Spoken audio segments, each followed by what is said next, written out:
Dulu jadi artis dadakan, nasib Udin Sedunia kini berubah, begini kabarnya sekarang. Masih ingat dengan sosok Udin Sedunia? Begini nasib pria asal Lombok yang pernah viral di era 2010-an itu. Ia viral hingga menjadi bintang dadakan karena lagu ciptaannya yang berjudul Udin Sedunia. Namun, ketenaran Udin tak bertahan lama di dunia hiburan hingga akhirnya menghilang. Lama tak muncul, seperti ini kondisi terkini Udin Sedunia yang ternyata sudah punya profesi baru. Meski jarang tampil di televisi, Udin tetap eksis di media sosial. Terutama Instagram dengan nama akun @realudinsedunia yang telah bercentang biru. Kini akun Instagram pribadi Udin memiliki 21.000 lebih pengikut.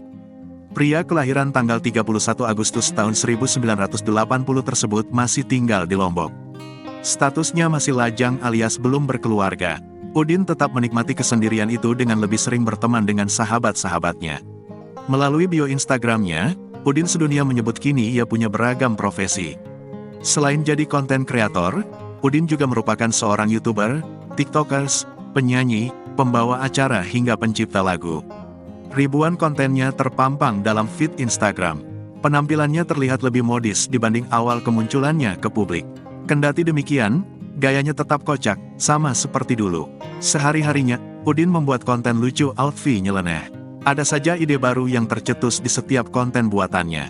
Mulai dari memakai outfit yang terbuat dari kantong semen kemudian catwalk di sawah. Hingga outfit yang sengaja ia buat dari tali rafia.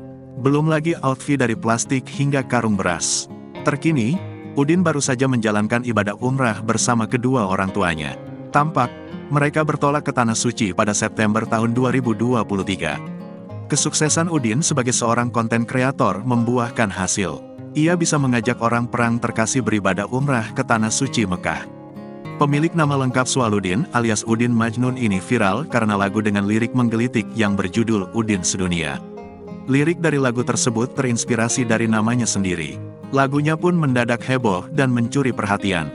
Sontak saja pria asal Lombok, Nusa Tenggara Barat ini begitu ramai diperbincangkan ketika lagunya viral. Gaya dan penampilannya yang nyentrik kian mencuri perhatian. Tak hanya itu, Udin bahkan sempat dikontrak label musik dan dibuatkan video klip untuk lagunya. Download Tribun X sekarang, menghadirkan lokal menjadi Indonesia.